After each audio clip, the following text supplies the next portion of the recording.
Hola a todos y bienvenidos a nuestro canal con Penny. Hola. Y yo soy Mary y hoy os traigo un clásico de la literatura que es El retrato de Dorian Gray de Oscar Wilde. Se trata de una novela de ficción gótica, literatura decadente, incluso filosófica, según a quien le preguntes, porque realmente es un género que es muy interpretable. También tiene pues un toque fantástico, porque al fin y al cabo incluye un elemento fantástico, pero sin duda es una de esas novelas que no encaja bien en ninguna de las cajas que la querramos meter. Este escritor irlandés, Oscar Wilde, la publicó por primera vez en 1890 en la revista The Lippincott y un año después hizo una revisión completa y aumentó considerablemente el paginado para su publicación como libro en 1891. Es un libro que en su publicación ya en la revista generó muchísima controversia por considerarlo un libro inmoral y de mal gusto, y incluso algunos de los críticos pidieron que se persiguiese a Oscar Wilde judicialmente precisamente porque consideraban que violaba las leyes que protegen la moralidad pública, que en esos momentos existían. Y además consideraban muchos que la lectura de esta novela corrompería a sus lectores, especialmente a aquellos más jóvenes.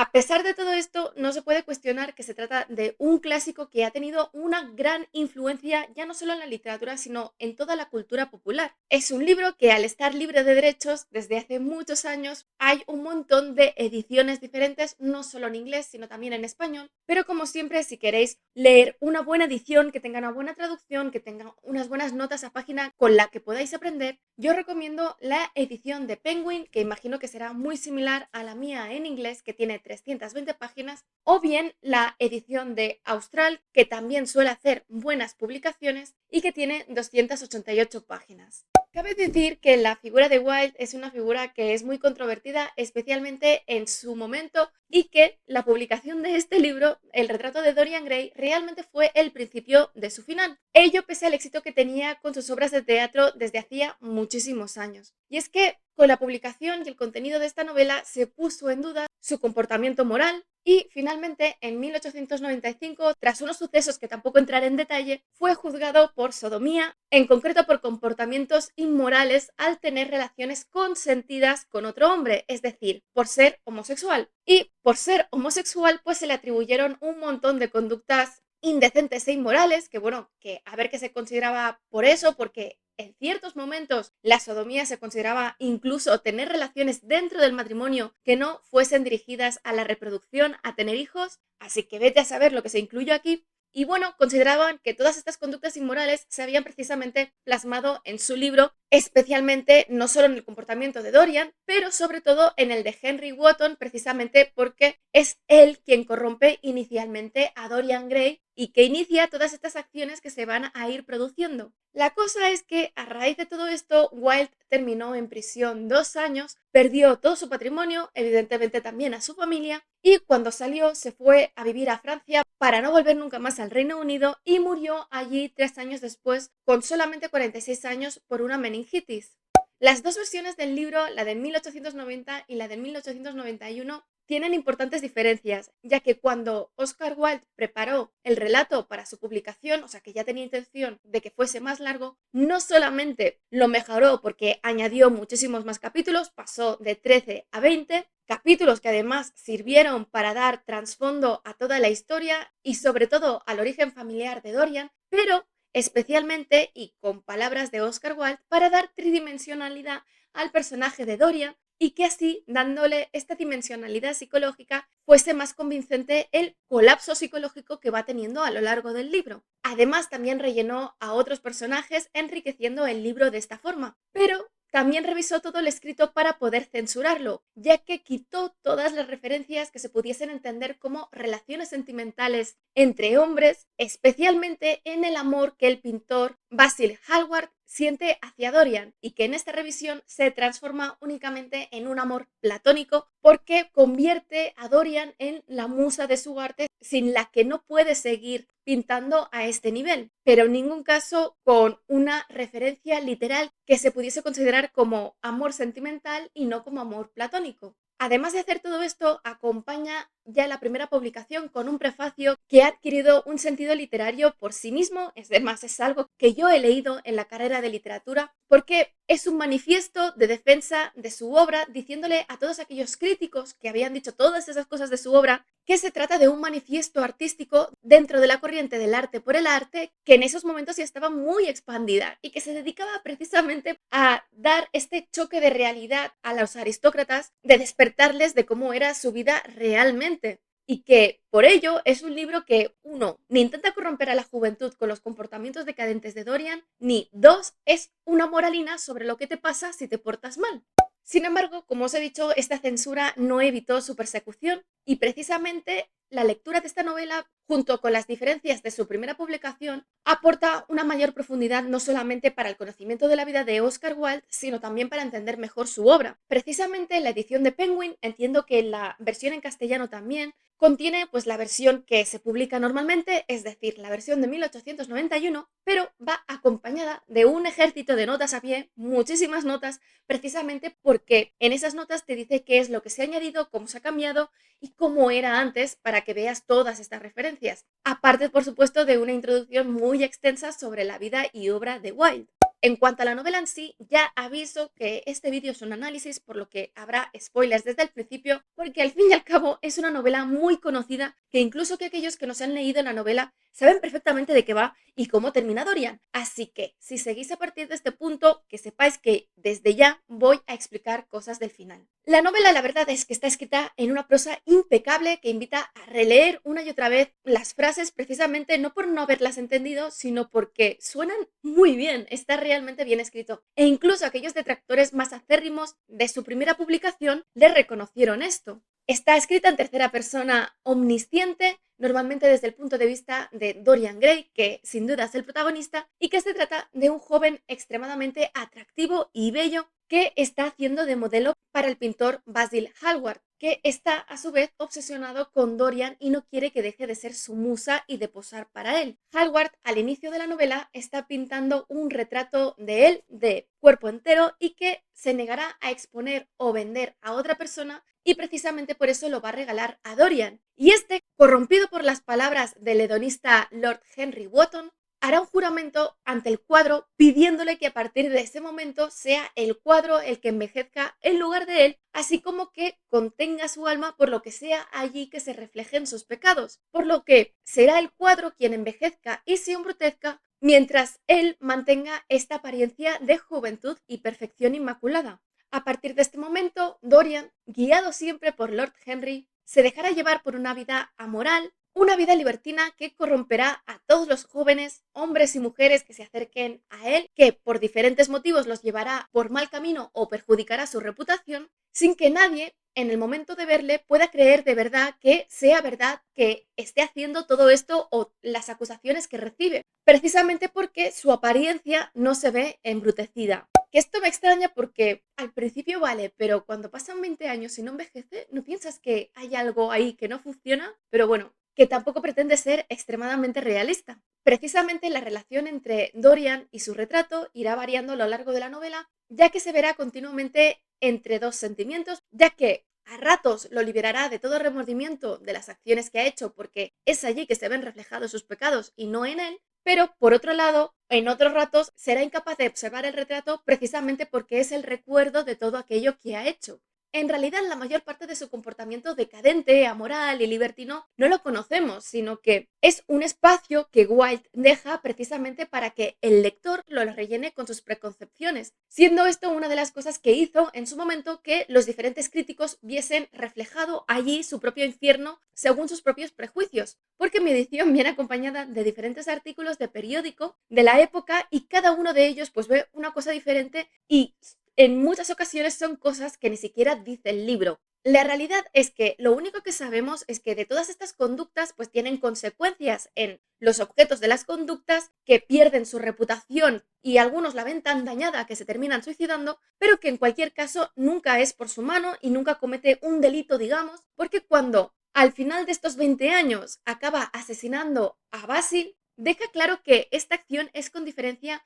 la más terrible que ha cometido Dorian y la que lo empuja al borde de la locura. De este modo, los tres personajes principales reflejan así personalidades muy diferentes que se podían ver en ese momento, en la época del Londres victoriano, eso sí, siempre llevadas al extremo. Por un lado está Basil Hallward, que es el pintor del retrato y que representa para mí la moralidad, a pesar de su obsesión por Dorian, que no es demasiado positiva, especialmente para su salud, y que, como tal, su presencia recuerdan siempre a Dorian todo aquello que ha perdido y ha dejado por el camino y quien ha dejado de ser. Como contrapunto está precisamente Lord Henry Wotton, que para mí es sin duda el villano de la historia más que Dorian, puesto que es un aristócrata y un dandy decadente que representa precisamente la filosofía del hedonismo y el culto a la belleza por encima de todas las cosas, siendo él quien precipita la acción precisamente al abrirle los ojos a Dorian cuando le dice que la belleza de la juventud es totalmente pasajera y que nunca será ni tan bello ni tan atractivo como es en ese momento. Sin duda, él es quien corrompe a Dorian y son sus palabras las que lo llevan a vender el alma a su retrato y a llevar a cabo luego las conductas decadentes, puesto que realmente, sobre todo al principio, vemos cómo son las palabras de Henry quien empujan a Dorian una y otra vez a llevar a cabo estas acciones. Y es que Lord Henry se nos dice en muchas ocasiones que disfruta observando las consecuencias del caos que provoca y cómo sus palabras incitan a quienes las escuchan a desviarse del buen camino. Pero a la vez él es extremadamente cobarde, ya que a pesar de su reputación de ser un dandy, la verdad es que nunca lleva a cabo aquellas acciones que saben que dañarían su reputación irremediablemente, puesto que realmente su reputación sí que le importa, pero la suya, no la de los demás, ni siquiera la de su propia hermana. Sin duda, sus discursos son los más largos y que están más bien escritos, son muy elocuentes y convincentes si aparcas el cerebro, porque si prestas atención te das cuenta de que son realmente absurdos, especialmente todos aquellos acerca de la visión de la mujer o del proletariado o todas aquellas cosas que a él no le convencen, y de hecho es un personaje extremadamente misógino, aunque también creo que es un personaje que es incapaz de amar. Y finalmente Dorian Gray empieza siendo un chico inocente, pero extremadamente bello y atractivo, que tiene la desgracia de cruzarse en el camino de Lord Henry, momento en el que despierta su conciencia sobre su propia belleza y el potencial de poder que tiene sobre los demás precisamente por ella, convirtiéndose así en alguien extremadamente narcisista, manipulador, egocéntrico, superficial y hedonista, buscando todo aquello que le provoque placer, sea la condición que sea, ya sean drogas, ya sean personas, y llevando a cabo todas aquellas conductas que en esa época se consideran inmorales, amorales y sobre todo pecaminosas, y estudiando los efectos que todas estas acciones tienen sobre su retrato y que no se reflejan en él. A lo largo del libro se ve claramente también una clara crítica social por parte de Oscar Wilde hacia la sociedad británica, especialmente la aristocracia, puesto que se creen que son mejores que el pueblo, que son más inteligentes y que tienen derechos innatos simplemente por ser ellos, y que en realidad se dedican a no hacer nada, es decir, son parásitos de la sociedad, habiéndose convertido en un grupo hedonista pero esquizofrénicamente moral. Y esto les lleva a tener dobles vidas, porque por un lado tienen la vida que presentan ante el resto de la sociedad, que es una vida de extrema rectitud para mantener una reputación impecable, y por otro lado está la vida secreta, que no es tan secreta, es esa vida de la que siempre corren rumores, pero que no se dice nada delante de esa persona, en la que se entregan completamente a sus caprichos, reflejados especialmente en la figura del dandy, que ni siquiera el dandy normalmente lleva a cabo acciones delante de la sociedad que sean lo suficientemente dañinas para su reputación, como hace Lord Henry Wotton en esta novela. Y estas conductas son reconocidas y percibidas por el pueblo llano y la población trabajadora, puesto que ellos les ven llevar a cabo estas conductas y por ello los consideran hipócritas. Dorian refleja así esta doble moral, esta doble vida de la sociedad aristocrática victoriana de forma extrema, porque lo que hace de hecho es reflejarlo visualmente en dos apariencias muy diferentes. Por un lado, en su aspecto físico de él como persona, una persona que no envejece y que mantiene este aspecto cándido de no haber hecho nunca nada malo y que le da una reputación impecable, y por otro lado todo aquello que se refleja en su retrato que solamente él puede ver porque lo tiene encerrado en un cuarto, donde se ve cómo su cuerpo envejece precozmente además y que a su vez se embrutece y envilece por las acciones y conductas que lleva a cabo. Y ya entrando en la reseña, Todo empieza en un día perfecto de verano en la Inglaterra victoriana, en la que el juicioso y dandy Lord Henry Wotton, que se dedica a causar caos allí por donde va, decide visitar a su amigo pintor Basil Hallward, que está entusiasmado con su nueva musa, el nuevo chico que utiliza como modelo, un joven extremadamente atractivo, Dorian Gray, a quien ha utilizado ya para varios de sus cuadros temáticos, de temática legendaria y religiosa, y de quien ahora está pintando un retrato completo que además considera su obra maestra porque desde que ha conocido a Dorian,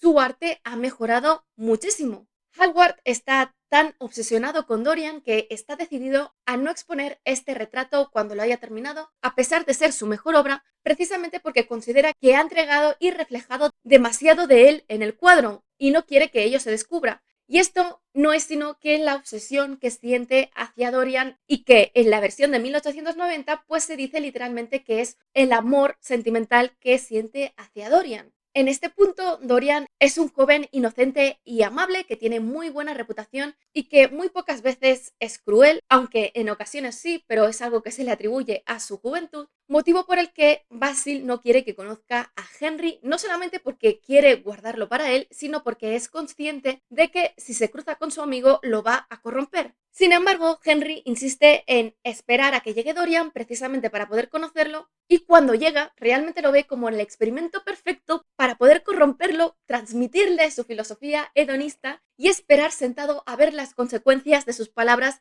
que tienen sobre él. De este modo, empieza con Dorian implantándole la semilla de la duda de que nunca será más bello que en ese momento porque está en la flor de la vida. Suponemos que Dorian tiene 17, 18 años como mucho y le dice que tiene que disfrutar ahora de su belleza y el poder que ésta le otorga, ya que la belleza es lo único que merece ser adorado y perseguido, pero que a su vez también es efímera y que por lo tanto tiene que aprovecharla mientras la tenga. Es curioso que considere que es incompatible ser bello e inteligente, puesto que, como el mundo le da la razón, todas aquellas personas que son muy inteligentes están todos en las universidades y todos llevan gafas y son muy feos. Dorian despierta a este secreto, al hecho de que nunca será más bello ni tendrá el potencial de tener tanta influencia como la que tiene ahora y que realmente hasta ahora no ha estado disfrutando de las ventajas que esto le aporta. Mientras Basil está pintando y Dorian está haciendo de modelo, Lord Henry sigue exponiendo su filosofía hedonista de una forma que resulta ser muy corrosiva, convenciendo a Dorian de esto, de que la belleza y el placer es lo único que tiene que perseguir. Por lo que cuando Basil termina el cuadro y se lo regala, inmediatamente Dorian le envidia al cuadro de que el cuadro ya es un poco más joven que él porque durante este corto lapso de tiempo, esta hora que ha pasado, él ya es una hora más viejo, por lo que el cuadro siempre representará esa belleza que está perdiendo poco a poco. Por ello, ante el retrato, desea que a partir de ese momento sea el retrato quien envejezca y se envilezca con sus pecados y sus acciones, ya que una de las cosas que le ha dicho Lord Henry es que las malas acciones y los malos pensamientos siempre se reflejan en la fisonomía de la persona, por lo que una prueba más de la inocencia y candidez en la que se encuentra Dorian en este momento es precisamente que su cara está completamente inmaculada. Y es esto precisamente lo que hace a lo largo de la novela que cada persona que se cruce con él inmediatamente confíe en él de forma inconsciente precisamente por su belleza. Y que en el futuro, cuando ya hayan muchos rumores a su alrededor, que las personas que se enfrenten a él pensando estas cosas, a no ser que sean sus propias víctimas, sean incapaces de creerlo al no poder apreciar ningún cambio en su apariencia. El siguiente capítulo es precisamente una edición de la versión de 1891, donde vemos a Lord Henry visitar a su tío soltero y famoso dandy, Lord Fermor, quien le revela el linaje familiar de Dorian y las circunstancias que rodearon su nacimiento, que hace pronosticar a su vez el fatal desenlace que acabará teniendo.